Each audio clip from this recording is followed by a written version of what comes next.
नमस्कार, आप देख रहे हैं यूट्यूब चैनल जी गुरुजी। आज हम पढ़ेंगे कक्षा 8वीं विषय संस्कृत का एकादशः पाठः चतुरः वानरः, अर्थात पाठ 11। एकादश मतलब होता है 11 और चतुरः मतलब होता है चालाक, वानरः मतलब बंदर। तो चालाक बंदर के बारे में यहाँ पर जो कहानी दिया हुआ है इसके बारे में आज पढ़ेंगे। तो देखिए, एकस्मिन् नदी तीरे एकः जम्बू वृक्षा आसीत्। एक नदी के किनारे एक जामुन का पेड़ था। जम्बू मतलब होता है जामुन। तस्मिन एकः वानरः प्रतिवसति स्म। वहां एक बंदर रहता था। स नित्यम तस्य फलानि खादति स्म। वह रोज उसके फल खाता था। फलानी मतलब फलों को, खादति इसमें खाता था। इसमें जहां पर लगता है वहां भूतकाल में बदल जाता है। जैसे खादति वर्तमान काल है और इसमें लगा तो भूतकाल हो गया। कश्चित मकरो अपि तस्याम नद्याम अवसत। कोई, कश्चित मतलब होता है कोई, मकरो, मकरो मतलब मकर या मगर भी उस नदी में रहता था। वानरः प्रतिदिनम तस्मै जम्बू फलानि अयक्षत।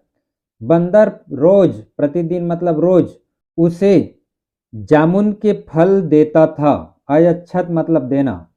तेन प्रीतः मकरः तस्य वानरस्य मित्रम अभवत। उससे प्रसन्न, प्रीता मतलब प्रसन्न, मगर उस बंदर का मित्र हो गया। एकदा मकरः कानिचित जम्बू फलानि पत्न्यै अपि दातुम आनयत।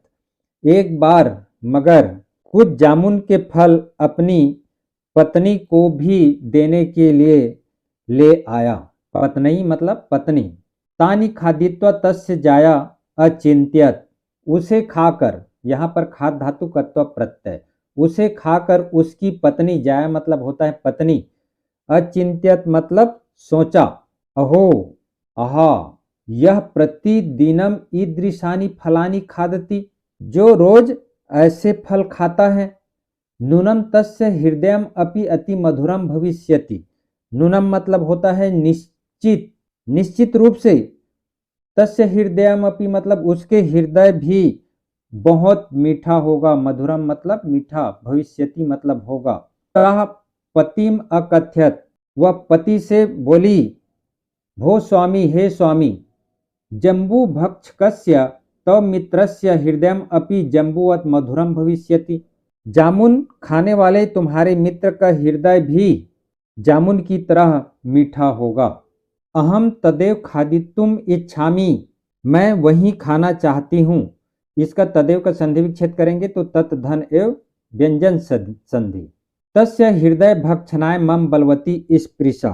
उसके हृदय को खाने की मेरी इच्छा बलवती हो गई है। बलवती मतलब तीव्र इच्छा हो गई है।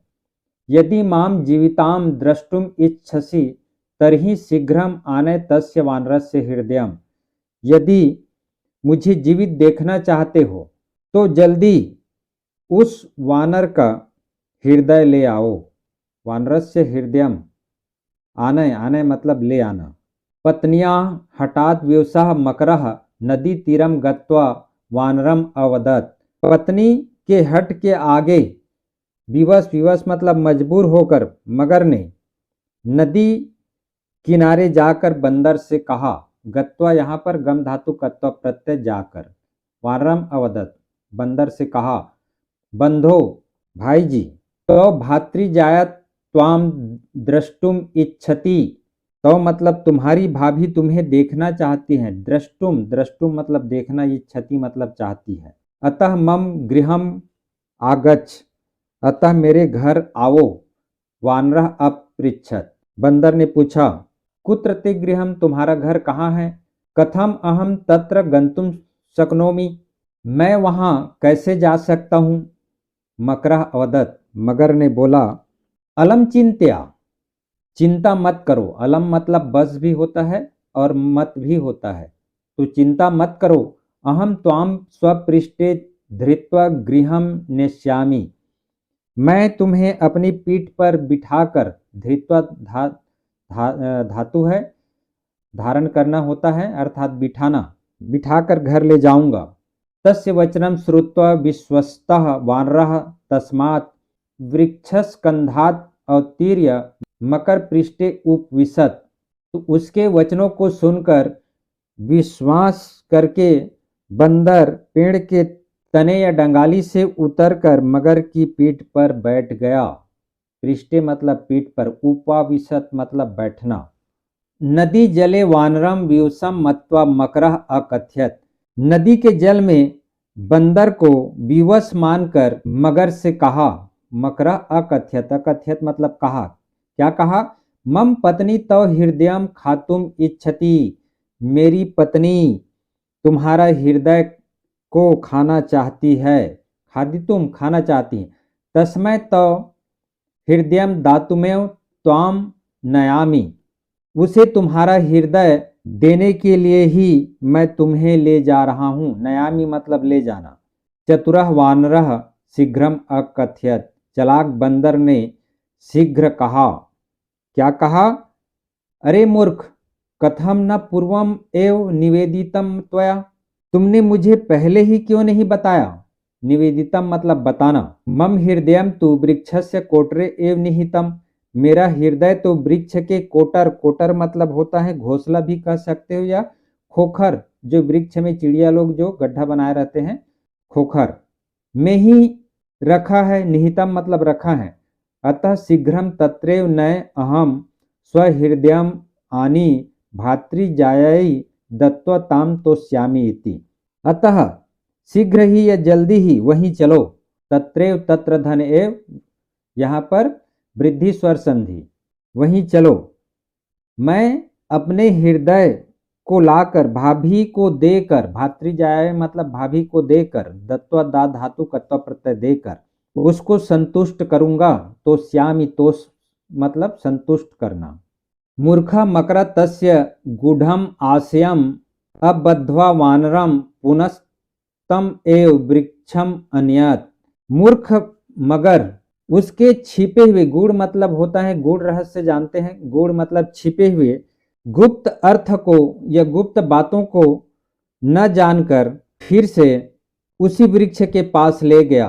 पुनः, पुनः मतलब फिर से, तस्मै मतलब उसी, वृक्षम वृक्ष के पास, अनयत ले गया।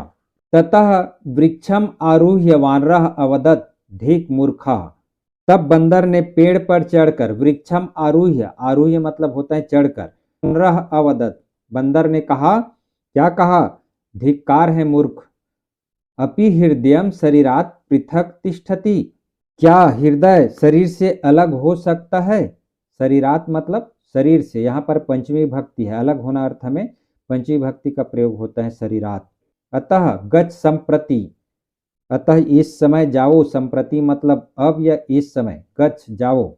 त्वया सह मम मैत्री समाप्ता। आपके साथ या तुम्हारी साथ मेरी मित्रता समाप्त हुई। सत्यम उक्तम, सत्य कहा गया है, इसका संधि विच्छेद करेंगे तो सत्यम धन उक्तम, व्यंजन संधि। केनचित कविना, इसी कवि ने सत्य कहा है। क्या कहा है? देखिए, विश्वासो ही ययोर्मध्ये तयोर्मध्ये अस्ति सौहृदयम यस्मिन्ने वास्ति विश्वासः तस्मिन् मैत्री कौ संभवा।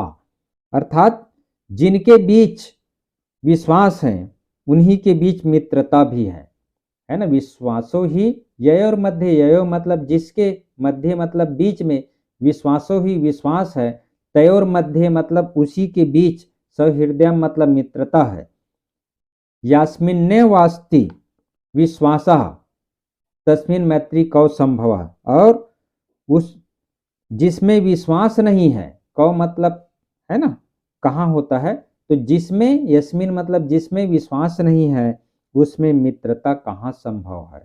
तस्मिन अर्थात उसमें, मैत्री, मैत्री मतलब मित्रता, कौ मतलब कहाँ संभव, संभव है।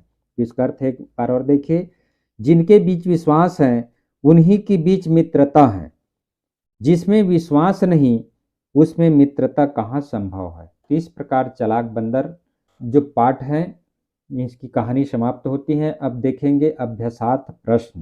प्रश्न क्रमांक 1 है, निम्न प्रश्नों के उत्तर संस्कृत में एक वाक्य में लिखिए। तो नीचे दिए हुए हैं वाक्य प्रश्न, उसका उत्तर आपको एक वाक्य में लिखना है। का है जम्बू वृक्ष कुत्र आसीत, जामुन का पेड़ कहाँ था, तो इसका उत्तर होगा जम्बू वृक्ष नदी तीरे आसीत।